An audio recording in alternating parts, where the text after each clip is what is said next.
Child's pose, the pose every yoga teacher calls your safe space, your rest, the one nobody warns you about. I did this pose for 25 years and it helped destroy my spine. I'm not being dramatic. I have the scans going back nearly 10 years. The surgeon looked at them and told me I needed my spine fused. And the one of the poses that helped get me there is the one your yoga teacher calls your rest. And today I'm going to show you exactly what child's pose is doing to your spine, and I'm going to prove it on your own body in about 30 seconds. I'm Yogi Aaron, and this is the kind of thing that I make these videos for. The stuff that nobody tells you about, the truth underneath the poses.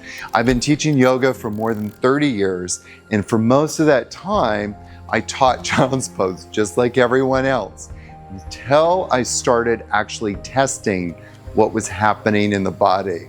And what I found completely changed how I teach. And here's the thing about child's pose. It feels harmless. You fold forward, you sink down and breathe. But feels good and is good for you is not the same thing. So many things that feel good are not necessarily good for you. A line of cocaine might feel good, but that doesn't mean you should do it because it feels good. In a minute, I'll show you a pose that actually does the job people think child's pose is doing. But first, let's talk about how a muscle gets shut down in the first place. There are two ways to shut down a muscle. And the first is to overstretch it. When you passively stretch a muscle, you let gravity sink into a position and pull a muscle long. You weaken its ability to contract. You diminish the connection between the brain and the muscles. A muscle that can't contract can't protect the joint it's responsible for. And the second way is the opposite. You jam a muscle into a shortened position past what it's actually capable of holding and force it to switch off because it has no room to work. Now watch what's happening in child's pose. You sit your hips back onto your heels. That's gravity pulling some muscles long. And you fold your trunk onto your thighs, that's jamming other muscles short. One pose, both mechanisms, 5 groups of muscles going offline. 5 muscle groups that are now turned off, just like turning off a light switch. These muscles have lost their ability to contract and contract on demand. Now let me show you how, then I'll prove it to you. Here's a version you can feel on your own body. The real test is hands-on with a muscle specialist like me. But this one you can do right now. The key is to go slow, go fast, and your fast twitch fibers fire and hide the weakness. You lie on your back, slowly lift one leg, counting to 5. Notice how it feels. Were you twisting in your pelvis and lower your back to lift up? Was there tightness, pain? And lower it slowly. Now the other leg, same thing. Notice how it feels. Now the bold test, both legs together, slowly up. Notice how heavy. Was there pain in your back? Was it easy? Was it uncomfortable? Now lower down. Now activate. To activate, we will bend the knees and bring them over the hips. Bring your hands towards the knees and press your knees into your hands. Knees into hands, not hands into knees. Hold by pressing the knees into the hands for 6 seconds and repeat 6 times. I invite you to pause the video here if you're following along. 6 seconds, 6 times. After you finish activating, retest. Lift one leg slowly and then lift the other. What were the changes? Stop to take notes of the changes. Was it easier? Did any of the tightness go away? Now, if you like, do both legs up. That's the hard test.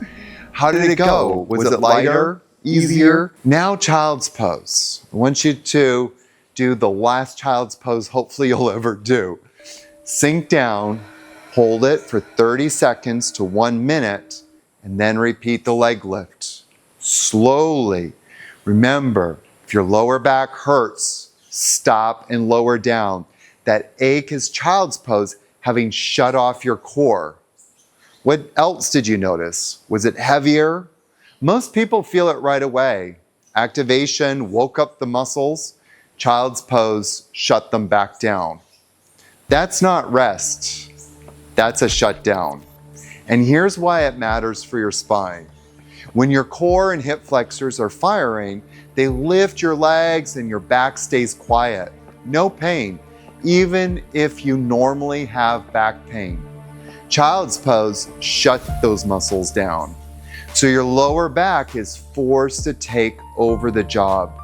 And that's the ache. Most yoga teachers will tell you to fix it by pressing your back into the floor.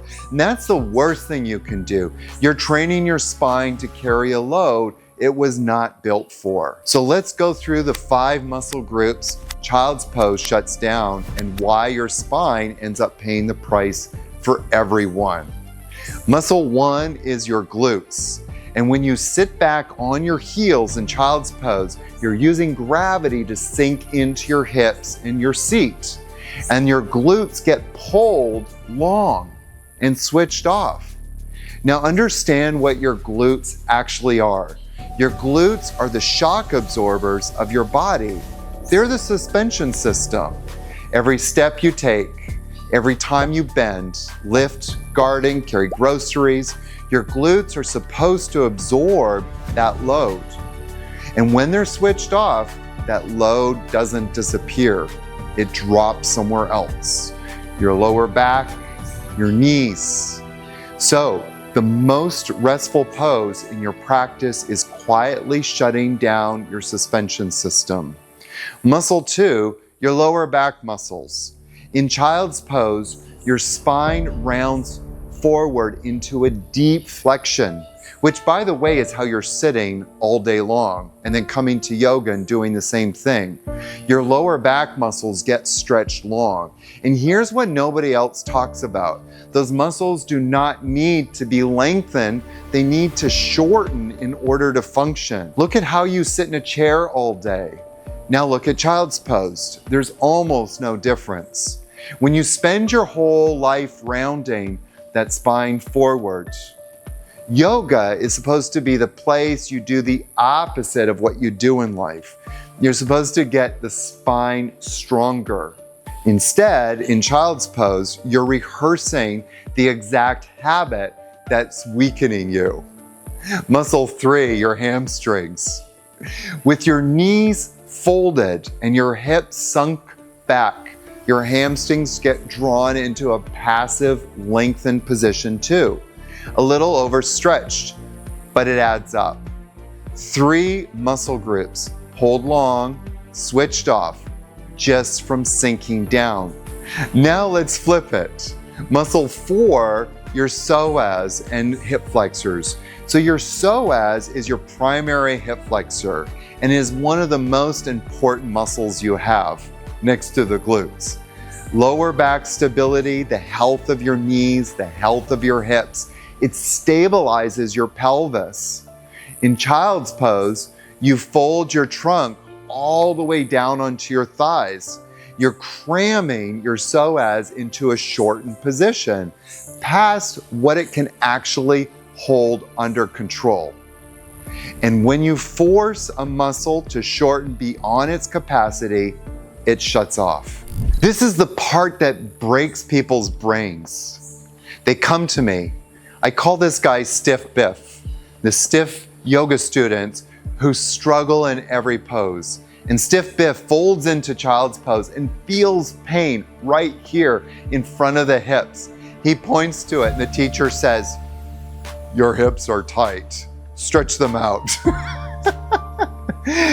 You need to stretch and open your hips.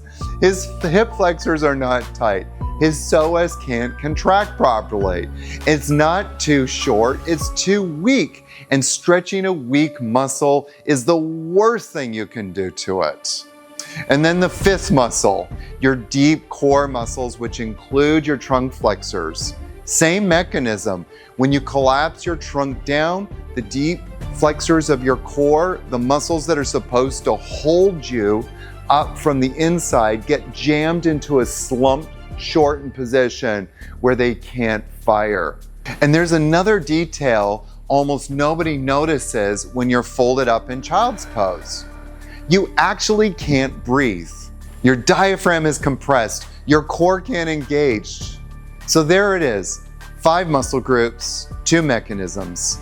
Glutes, lower back, and hamstrings pulled long. Psoas and deep core crushed short. Hold that pose for a minute and you have undone the stability in your whole body. In fact, I would argue that you start to undo it after 10 seconds. And here's the part that matters most. What this does to your spine. Your muscles are supposed to hold your bones in place and keep your joints stable. Your spine is a stack of joints, and the muscles we just went through are the ones that stabilize it. So when child's pose switches them off, your spine loses its support, and then you go and live your whole life on top of that. Child's pose doesn't damage your spine directly, but it disables the muscles that protect it. And then the wear and tear sets in faster than it ever should. The degeneration is what my scans show. And it's what I'm convinced 25 years of switching these muscles off did to me. If I only knew then what I know now. Now, if you're a yoga teacher watching this and you're realizing you've been cueing child's pose for years like me without ever knowing any of this, that's exactly the question I want you to sit with. Why was I never taught this? Because this is the foundation of what I teach at my immersion at Blue Osa in Costa Rica. Not just which poses to avoid, but how to actually understand the body well enough to know what's happening underneath every pose you teach. People come to me having already done 200-hour yoga teacher trainings, and almost every one of them tells me the same thing. 80% of what we cover, they were never taught. And that's the gap. And that's what I built the Ayama immersion to fill. So you're probably thinking, Aaron, child's pose is my rest. So what do I do now? Well, there's 2 things that you can do. First, your rest pose. If you just want to stop, come back to your breath and rest, the best resting pose is Shavasana.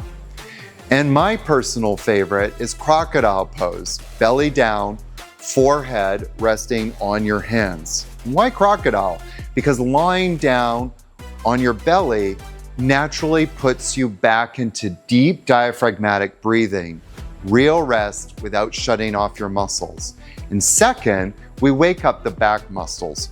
Resting is one thing, but if you've got 5 groups of muscles that have been going offline every time you practice, we need to switch them back on. And the single most important one, if I could only give you one at this moment, is bridge pose. So let's drop down and do it together.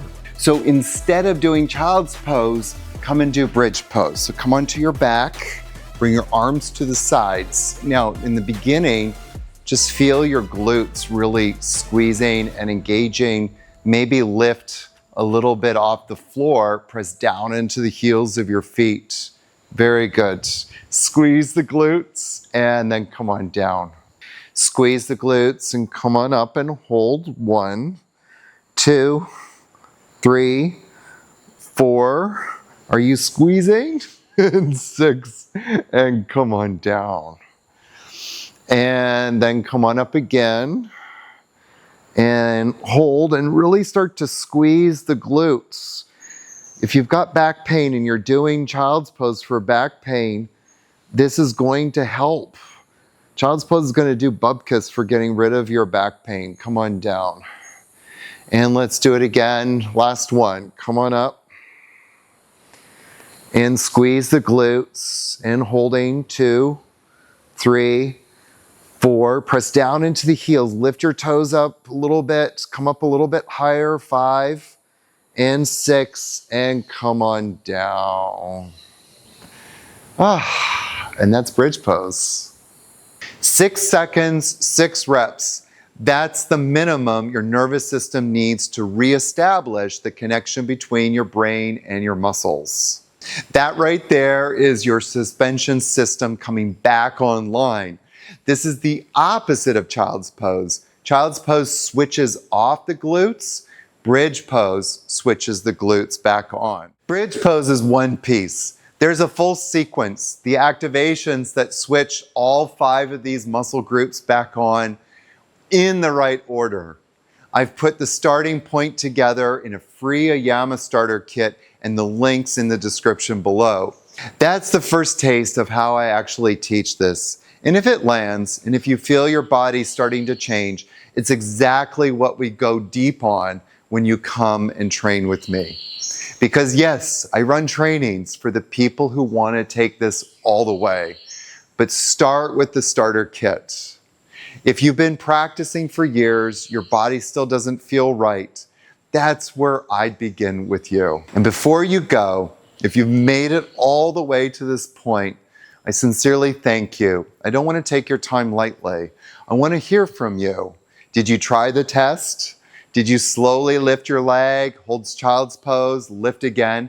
Tell me in the comments what happened. Did it get heavier? Drop it below, because I sincerely do read every single comment. I love hearing from you. And if this is the kind of truth you've been looking for, the things your yoga teacher never told you, hit that subscribe button, because a lot more good stuff is coming. Now, I showed you my scans at the start of this video. The dark discs, what a surgeon saw when he told me I needed a fusion. But I never told you the whole story, how it actually happened. The herniated discs, the moment everything fell apart, and what I found that pulled me back from that surgery. That's the next video. If what child's pose is doing to your spine scared you even a little, you need to hear how far it can go and how I came back from it. And that next video is right here. Namaste, friends.